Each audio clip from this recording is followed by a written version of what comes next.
मेरे सभी भाई और बहनों, यह श्रावण मास जो भोलेनाथ को समर्पित है, वो सदाशिव हमारे सभी भाई बहनों, साधु संत समाज और हमारी नवयुवा पीढ़ी पर सदैव कृपा की दृष्टि बनाए रखें और अपनी कृपा का वरद हस्त की छत्र छाया सब पर सदैव रखें। मैं अशोक कुमार मिश्रा यूट्यूब अपने विचार चैनल में आप सबका स्वागत करता हूं। आज मैं सबको एक नई विधा, नया रहस्य जो लोग YouTube पर डालते हैं कि इतने समय में कुंडलनी जागरण, इतने समय में आज्ञा चक्र जागृत हो जाएगा। मेरे भाइयों, इन सुनी सुनाई बातों पर आप लोग ध्यान न दें, अच्छा रहेगा। ये सब साधारण प्रक्रिया नहीं है। योगा और योग में जमीन आसमान का फर्क होता है। इस रहस्य को समझें। जब तक आप लोगों को कोई योग्य गुरु नहीं मिलेगा,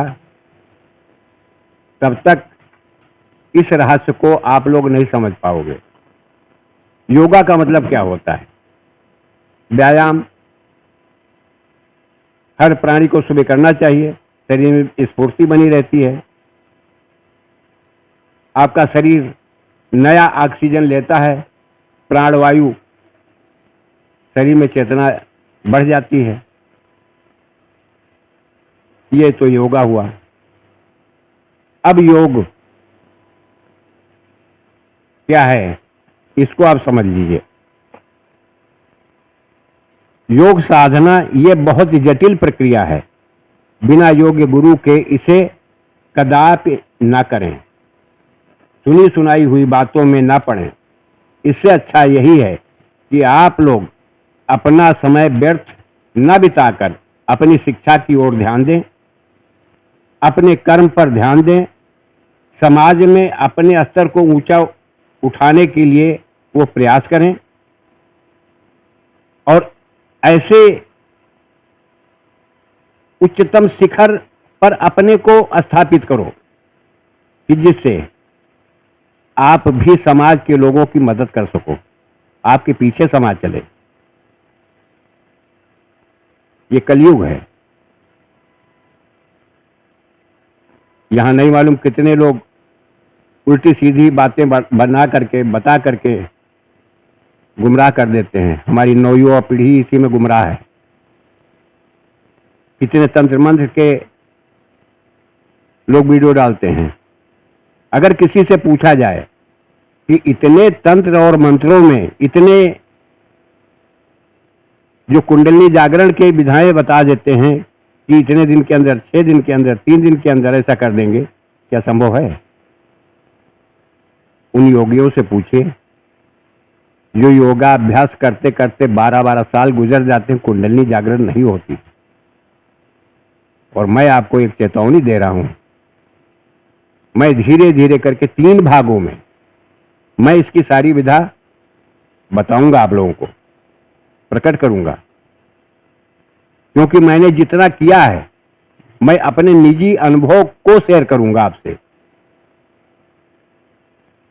जो मैंने शारीरिक यातनाएं पाई हैं इस क्रिया के अंतर्गत, ये सहन नहीं होता है, ये सहज नहीं। अपने मन से न करना, कभी न करना। अब मैं आपको योग का अर्थ प्रमाण सहित विधि बता रहा हूं। आप रामचरितमानस को पढ़ लीजिए। योग कितना आसान है, कितना जटिल है, रामचरितमानस में है। जहां पर शिव और पार्वती का प्रसंग है,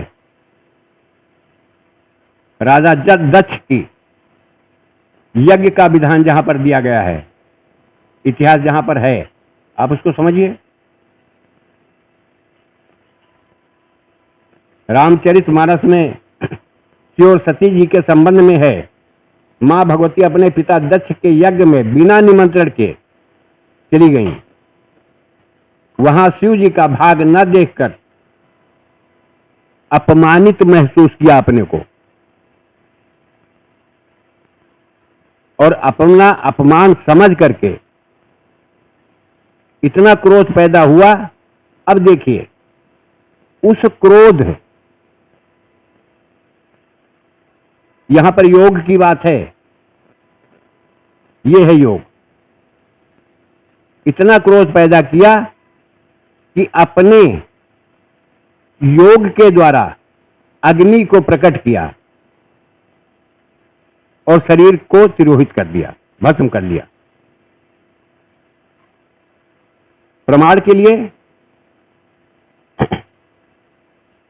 शिव अपमान न जाय सही, हृदय न होय प्रबोध, और सकल सबहि हठ हटकी तब, बोली बचन सक्रोध। ये पार्वती जी ने कहा है। सबहि,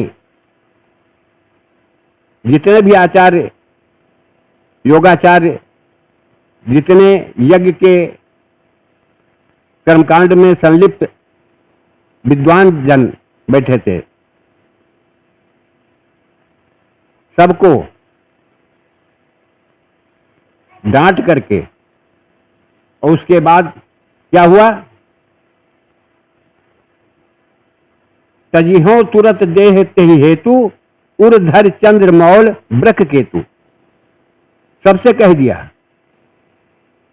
ये शरीर मेरा बेकार है, मिथ्या है, अब इस शरीर का मैं त्याग करूंगी। यहीं पर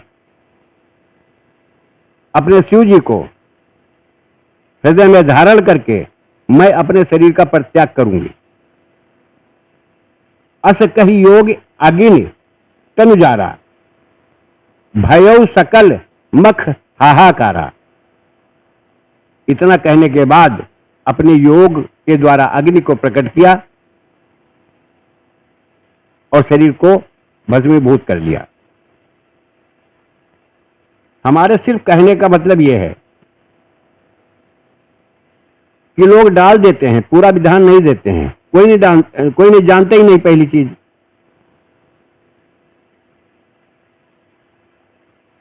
क्योंकि सबसे पहले समय हो, केवल इसी पर निर्भर हो। आप गृहस्थ हो, आपको समाज की जरूरत है, समाज को आपकी जरूरत है। अपने स्तर को ऊंचा उठाओ, इन झमेलों में न पड़ो। मेरी बात भले अच्छी नहीं लगती होगी, लेकिन समझिए इस रहस्य को। जितना समय आप इसमें व्यतीत करोगे, उतना समय आप अपने कार्य में व्यतीत करो, अपनी शिक्षा में व्यतीत करो। आगे परिवार वाले जो तुम्हें पाल पोस के बड़ा किए हैं कि हमारा बेटा बड़ा होगा, कुछ बनेगा, तो पारिवारिक स्थिति सुदृढ़ हो जाएगी। आप उस पर ध्यान दो। ये योग, वियोग, क्रियाएं, ये सब उनके लिए है जिन्होंने अपने परिवार का परित्याग किया, जिन्होंने अपनी जिम्मेदारी से वंचित हो करके, समाज से मुख मोड़ करके, कारणवश, परिस्थिति बस, समय बस, विचार बस, भावना बस, जो साधु सन्यासी बन गए। इतना याद रखना, प्रकृति उनको चुन करके संसार में भेजती है कि तुम्हारा जन्म होगा, इतने वर्ष की अवस्था से तुम ऐसा करोगे। ये निश्चित होता है। जैसे बहुत से बच्चे ऐसे हैं, बहुत से लोगों को मैंने देखा है, इंजीनियर होने के बाद विमुख हो गए, वो संन्यास धारण कर लिया।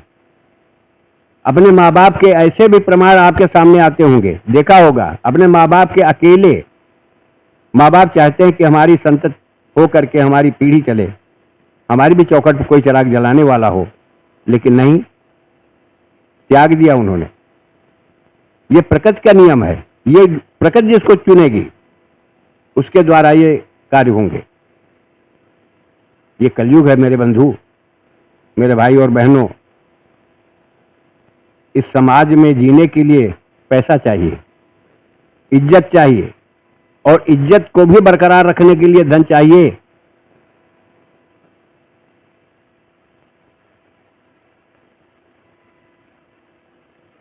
कुछ लोगों के आग्रह पर मैं वीडियो बना रहा हूं, क्योंकि मैंने इसको किया है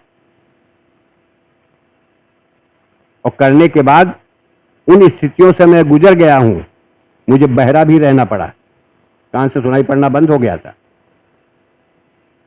मेरी जिह्वा भी तालू में चिपक गई, कुछ दिन मैं गूंगा बन के रहा। ये सब अच्छा नहीं लगता है। बिना योग्य गुरु के कुछ भी नहीं हासिल हो पाएगा। इसकी पूरी विधि जानना है तो आप लोग हमारे इस चैनल को सब्सक्राइब करें, कमेंट करें, शेयर करें और लाइक करें। अगला भाग कल की वीडियो में मैं दूंगा।